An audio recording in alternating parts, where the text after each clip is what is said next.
Então, vamos. Eu estava pensando aqui o seguinte, é melhor a gente dar uma adiantada no conteúdo teórico, tá? E nessa próxima semana que a gente vai ter a aula, a gente tentar encaixar o que falta da prática, até porque a gente vai ter que retomar mesmo, e quando a gente voltar, a gente vai ter que repor essas aulas práticas. Então, de qualquer forma, eu acho que é melhor a gente, então, adiantar, já que eu não sei, e eu acho ruim, né, marcar uma aula extra e os alunos não poderem comparecer. Então, de qualquer forma, a gente vai iniciar, tá? Então, vamos lá. A gente está faltando conteúdo de doenças alérgicas e doenças autoimunes, e falar um pouquinho que aí é mais rápido, que seria uma imunohematologia, que é aquela parte de tipagem sanguínea, e um pouquinho de marcadores tumorais, que também é bem rapidinho, tá? O que a gente tem que falta maior volume de assuntos seria o assunto de doenças autoimunes e a parte de alergias, tá? Então, indo na ordem, a gente vai falar aqui de alergias, tá? E falando de alergia, a gente não vai falar de doenças de uma forma específica. A gente vai falar do que é mediado, até porque a parte que a gente para poder fazer a análise de mediação dessas respostas alérgicas é a avaliação de IgEs específicas para determinados antígenos que estão vinculados a esses alérgenos, ok? Então,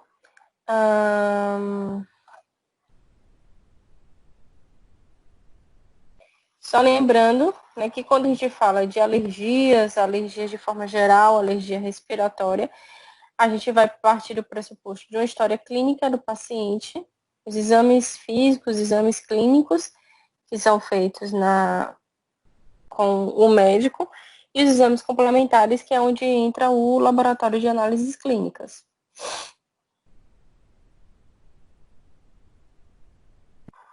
Algumas doenças alérgicas, elas têm o que a gente chama de cunho genético. O que seria esse cunho genético? O que a gente associa a atopias, né?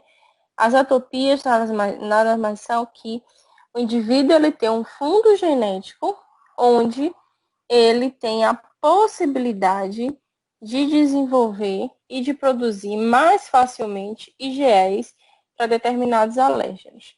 Lembra quando a gente falou lá da reação de hipersensibilidade tipo 1, que era alergia?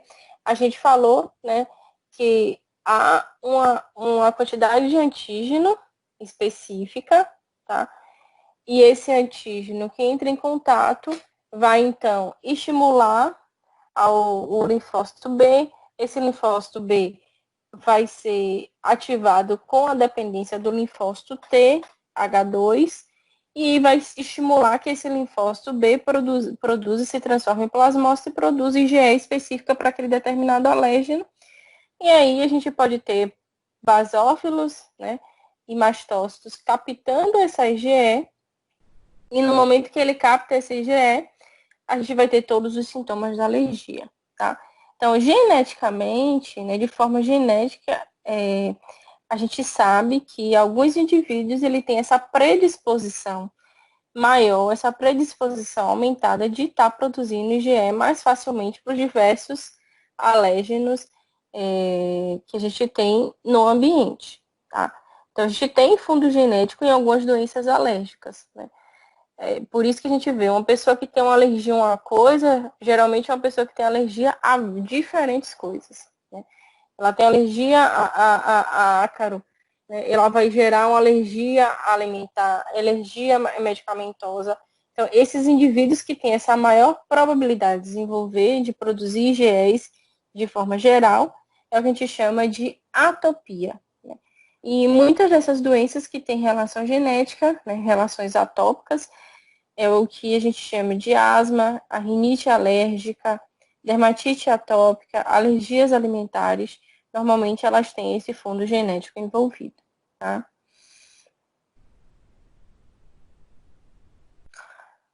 Então, muitos fatores eles podem desencadear essas doenças alérgicas, né? Mas o mecanismo da doença ela vai ser semelhante, vai ser a produção de IgEs para aqueles antígenos e que essas IgEs sejam então acopladas, né, aos basófilos, aos mastócitos. Então, o que a gente sintetiza, o que seriam essas alergias, é o que a gente já aprendeu lá na parte mais introdutória da disciplina, que são as hipersensibilidades do tipo 1. Essa reação ela vai ocorrer, né, imediatamente após o contato com o antígeno, né, que a gente conhece como alérgeno. Tá? A gente não pode chamar de patógeno, a gente não pode falar que é uma infecção, uma contaminação. Na verdade, é um alérgeno, algo que gera a alergia, que a gente sintetiza chamado de reação de hipersensibilidade imediata ou reação de hipersensibilidade tipo 1. E ela vai depender, né, da ação da IgE, e a IgE, essa IgE ela vai ser antígeno específica. Tá? Elas, então, essas IgEs produzidas pelos meus linfócitos B, vão se combinar com os mastócitos e os basófilos, desenvolvendo todo esse cunho alérgico. Tá? Então, a gente vai ter uma população importante, né, que são as células TCD4. Essas TCD4, elas vão ser, né, do tipo TH2 e elas que vão estimular e ajudar esse linfócito B a produzir esses anticorpos do tipo IgE específicos. Então, aqui sintetizando o que eu falei, a gente entrou em contato com o alérgeno, houve o reconhecimento desse antígeno, né? Aqui uma célula apresentadora de antígeno, aqui com esse alérgeno, tendo contato com esse linfócito T, apresentando a esse linfócito T, ele então, né, no momento que o linfócito B também já foi ativado por esse alérgeno, ele ajuda então nessa cooperação da ativação desse linfócito B, e ele, então, nosso linfócito B, se transforma em plasmócito e começa a produzir um monte de IgE específica para esse determinado alérgeno.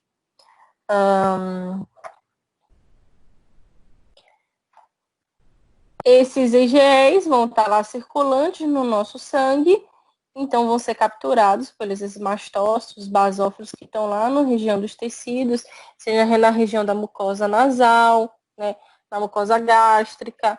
Eles captam esse IgE e aí, num segundo contato aqui, a gente vai ter com o antígeno, essas células são ativadas e produzem esses mediadores. Então, de forma geral, a gente vai ter uma grande quantidade de citocinas sendo produzidas, congestão nasal, mediadores inflamatórios, né, e externalizando todos esses sintomas de alergia. Então, a reação, no momento que a gente tem contato, essa reação ela acontece graças aos mastócitos, e as reações, né, que são mais prolongadas são mediadas a partir dos eosinófilos e dos basófilos. Ok, gente? Tem alguém aí? Sim, pode continuar. Bora lá. Tá? Então, como eu falei, essa atopia vai ser a tendência hereditária, né, do indivíduo, né, de responder de forma imunológica, ou seja, de ativar todo esse mecanismo que eu acabei, né, de revisar, que a gente já tinha visto anteriormente, e produzir, né, de forma contínua IgE e IgEs para diferentes tipos de alérgenos. Então, indivíduo atópico, normalmente é um indivíduo que tem asma, né? Então, ele é um indivíduo mais alérgico. Então, qualquer antígeno desencadeia a asma, né? Qualquer antígeno não. Diferentes antígenos, a gente tem uma gama grande de antígenos que pode, então, gerar, né, toda aquela sintomatologia do indivíduo asmático. E aí, onde é que a gente vai trabalhar para poder ajudar esse indivíduo? Entender qual é o antígeno que desencadeia aquela alergia e fazer tentativas de dessensibilização do sistema imunológico. Então, a gente no laboratório, qual é o nosso papel? Quantificar, avaliar, né, esses níveis de IgE, tá? E IgEs específicos. Então, a gente vai conseguir ver aquele determinado indivíduo, ele vai ter alergia a ácaro. Então, por que eu tenho certeza disso? Porque eu quantifiquei a partir de alguns métodos que a gente já viu lá na aula de imunodiagnóstico, né, falando dos métodos, quantificar IgE específica para aquele determinado alérgeno. Então, na minha plaquinha de ELISA, por exemplo, se eu quero saber se o indivíduo tem IgE específica para o ácaro, lá na plaquinha do ELISA a gente vai ter os antígenos lá do ácaro, vou incubar com o soro do paciente, se ele tiver IgE para aquele ácaro, vai se ligar aquele antígeno, e então eu venho com o anticorpo, que chama aquele anticorpo de revelação, que vem com a enzima, vai ser um anticorpo que vai se ligar somente à porção FC do IgE. Lembrando que a gente viu que cada classe de anticorpo, a porção FC seria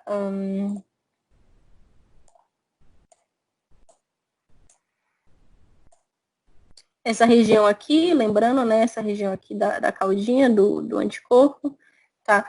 A porção FC, então essa porção, né, é a que a gente faz a diferença de classe. Então, no imunodiagnóstico, como a gente já viu, vai ter um anticorpo que se liga a essa região FC.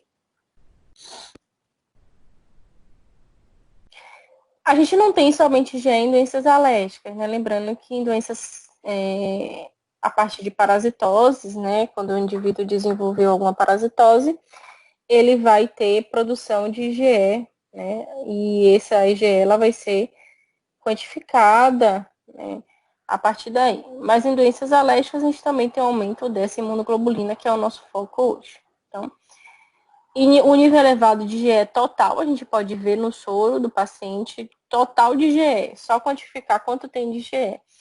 Ele não vai me dizer que aquilo ali é uma doença alérgica ou não, não necessariamente, tá? A gente tem que ver o IgE específico para o alérgeno, porque em doenças parasitosas, a partir de parasitoses, a gente pode ter, né, cerca de 10.000 unidades de IgE, isso por ml do sangue do paciente. Então, a ideia é que não faça essa avaliação isolada, tá?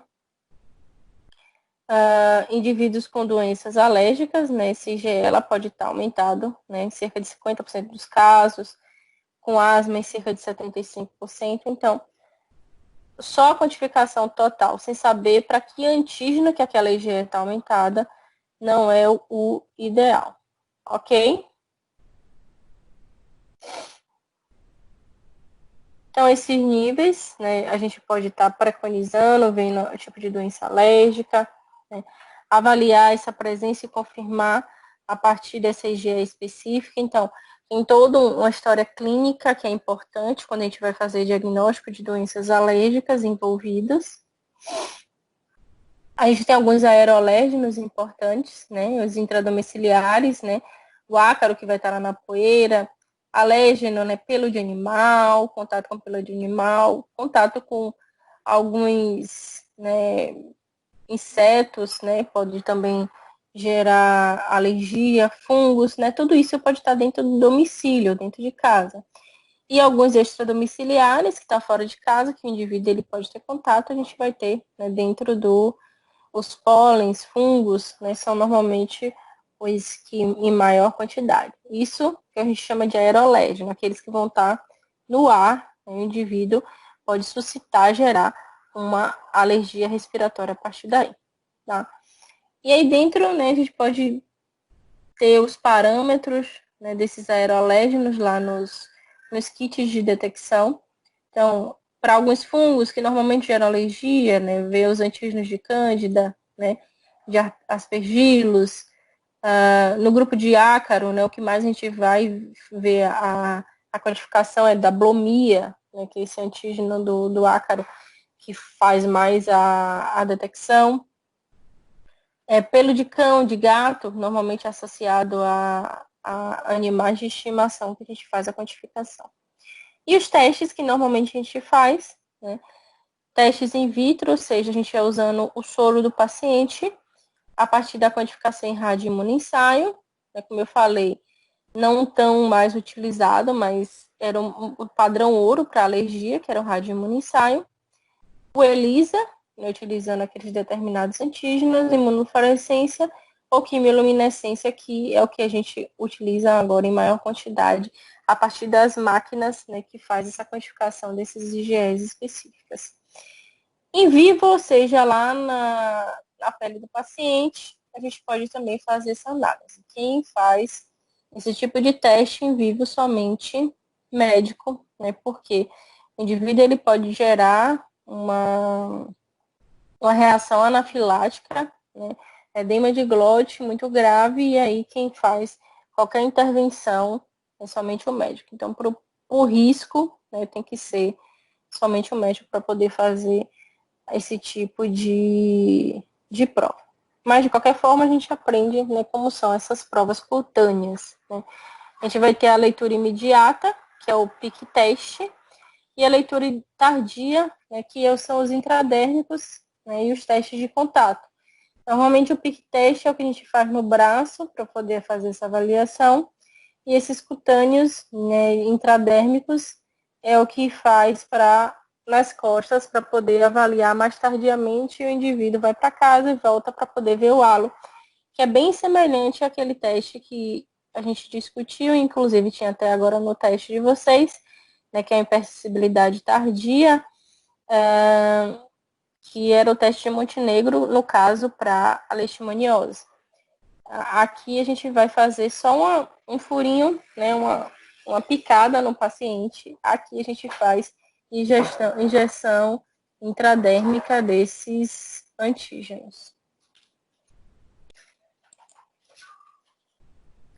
Então, esse pique teste, a gente tem que ter sempre, né, o controle negativo, e quem tem que ser o controle negativo e quem tem que estar negativo é o que fez a diluição dos antígenos, tá? E o controle positivo vai ser a histamina, né? Lembrando que no momento que o mastócito e o basófilo eles degranulam, eles liberam esses grânulos de histamina e de heparina, tá?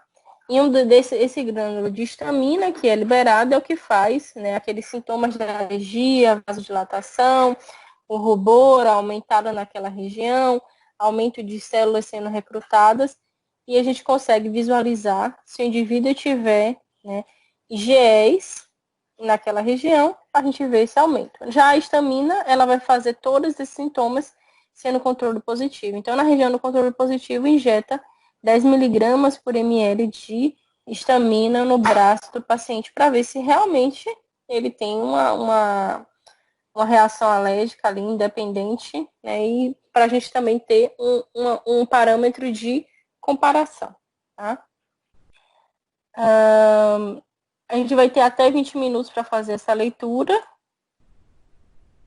e fazendo essa avaliação. E lembrando, como eu falei, né, a gente vai ter esses basófilos, esses mastócitos, que eles vão ter esses grânulos, eles vão degranular, liberando, né, a histamina, que é o que dá esses sintomas, né, de alergia. Então, o pique teste é feito dessa forma. A gente separa, né, o braço do indivíduo. Cada frasquinho desse vai ter um alérgeno para poder ser avaliado, e nesse alérgeno vai estar a solução de diluição. O controle negativo é o que diluiu esses alérgenos aqui. Então, ele tem que dar negativo, não pode dar reação aqui positiva do... Opa!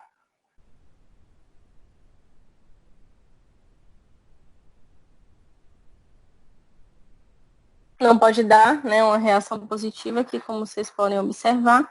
E aqui, uma reação positiva para um determinado alérgeno. A gente vê esse edemazinho local, esse recrutamento, e isso é uma reação de hipersensibilidade imediata, né, porque foi cerca de 20 minutos que teve essa reação, graças, né, como eu falei, aos mastócitos envolvidos nessa reação. Então, separou as regiões, colocou as soluções com os antígenos, vai fazer uma picada ali no braço do paciente, né? Por isso que a gente chama de pique teste, né?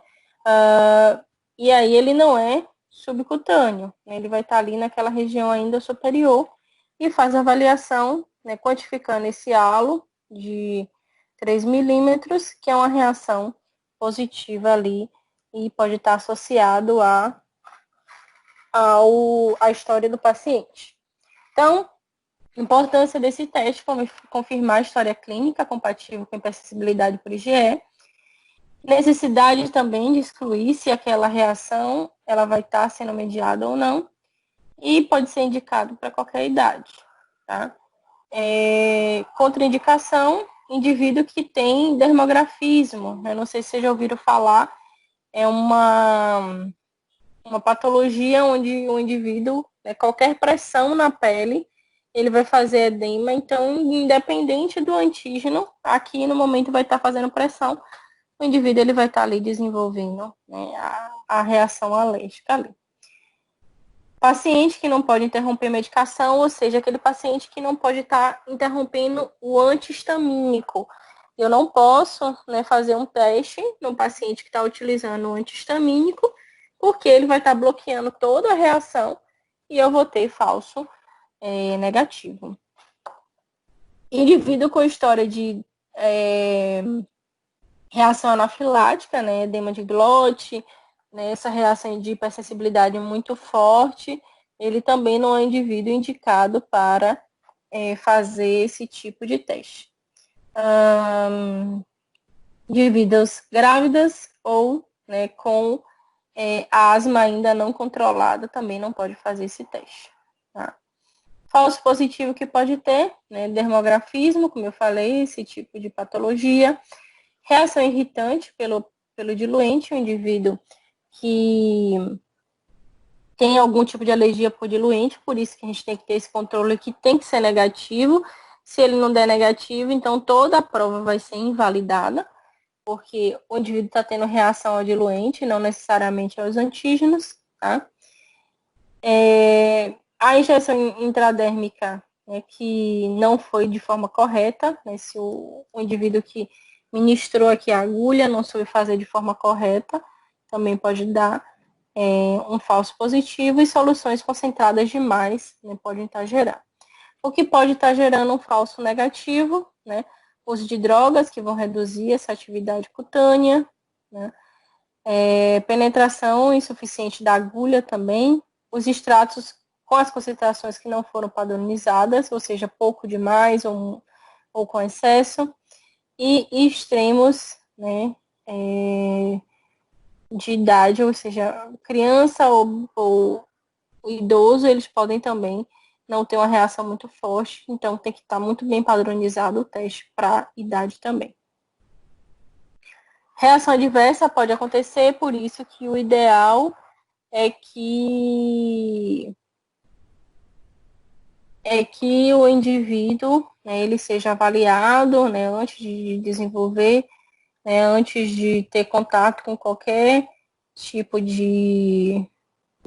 nessa tipo de reação, justamente, né, porque se esse portador, né, se esse indivíduo tiver reações extremas, ele pode, né, ter problemas que pode gerar, né, necessidade de uma ressuscitação, né, ou então de injeção de adrenalina, ou uma coisa que tenha, né, de ser administrada nesse teste. Tá? Então, positivo, quando a gente vai avaliar, né, acima de 3 milímetros, né, essas reações positivas, a gente vai quantificar entre 3 e 10. Abaixo disso, é uma reação negativa.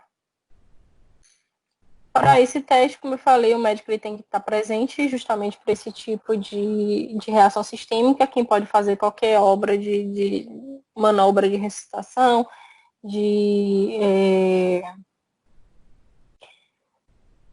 administração, somente o médico, né? Inclusão de controles positivo e negativo, cuidado com todo o paciente sintomático, o tempo de leitura ele tem que ser adequado também, né?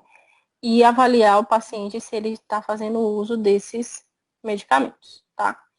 Isso é o que a gente chama dos testes cutâneos que vão a partir desse pressuposto de análise. hoje, né, que é o que a gente pode estar avaliando, né, em laboratório, são os testes a partir de plataformas onde a gente faz detecção de IgE específica.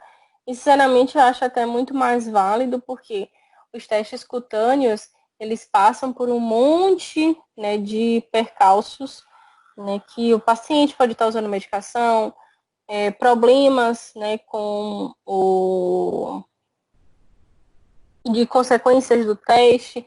Muitas vezes a proximidade aqui no braço do indivíduo, tá, desses antígenos pode dar uma falsa reação ali, próxima a outra, então ficar confuso na interpretação. Então, quando a gente quantifica, né, consegue ver que existe aquela IgE específica e quantificar em número essa IgE específica, a gente vai ter, então, uma maior fidedignidade e melhora, né, para fazer a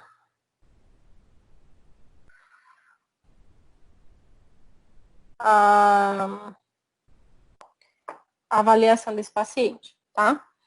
Então, a gente pode fazer, né, a partir de ELISA ou de algum isótopo, né, ou então de reações de fluorescência, que eu falei, ou quimioluminescência,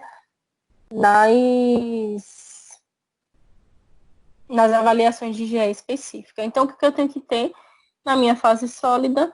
O alérgeno, tá? No soro do paciente, caso tenha positividade, ele vai ter essa IgE específica.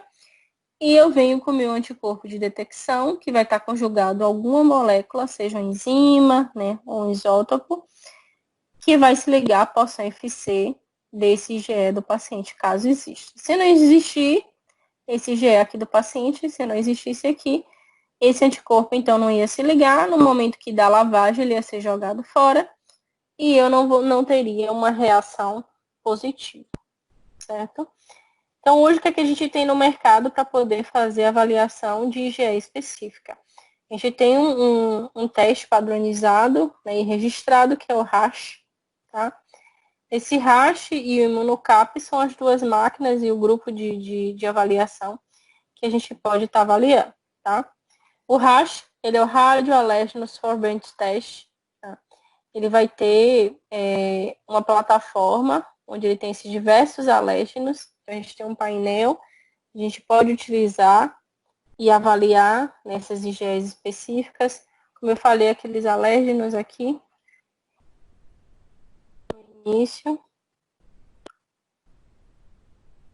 Tá? Por exemplo, esses alérgenos de diplomia, de cândida, pelo de gato, de cão. Né? Então, ele vai ter, né, esses códigos específicos e a gente associa a história do paciente e faz a quantificação. O Imunocap também é uma máquina que ele vai ter um custo um pouquinho também elevado, mas também a gente pode ter, né, uma grande sensibilidade, especificidade e quantificar, né, muito melhor esses IgEs específicos. Lembrando que eu também posso fazer por ELISA, né, ou radioimunoensaio. Automatizado, a gente tem máquinas que também fazem essa avaliação. Tá? Então, nesse Imunocap, a gente vai ter lá um painel com diferentes antígenos. A gente passa, né, as amostras do paciente, caso ele tenha as IgEs para aquele determinado antígeno, ele se liga àquele antígeno. Então, a gente consegue quantificar, né, a IgE que foi ligada e o antígeno que aquele IgE se ligou, e então consegue detectar a positividade. Então, aqui a máquina, a gente coloca as análises, as amostras do paciente e passa por todo esse processo, né, em contato com os alérgenos, né, os antígenos dos alérgenos e quantificação dessas IgEs na amostra do paciente. O teste cutâneo, ele vai ser mais sensível, né, mais rápido, é uma técnica simples, menor custo, vários alérgenos ao mesmo tempo, mas eu tenho vários problemas, né, em relação a problemas com o paciente, necessidade de médicos ali, problemas, né, de consequências ali, o paciente tem que interromper medicação, né, que às vezes não é o ideal. Já no teste in vitro, né, mesmo com antihistamínico, utilizando antihistamínico, ele não vai diminuir a quantidade de IgE na amostra dele, lá no circulante no sangue dele, então eu consigo codificar esse número de IgE, esse IgE específico. Lesão em pele que interferiria, né, no teste cutâneo não interfere, ele vai ser mais específico, baixíssimo risco, eu só preciso coletar a amostra do paciente. É diferente aqui, a gente faz injeção de antígenos que pode gerar uma reação anafilática ali no local, ou então a reação, ou ali no local que eu digo, no local onde está fazendo o exame. Tá?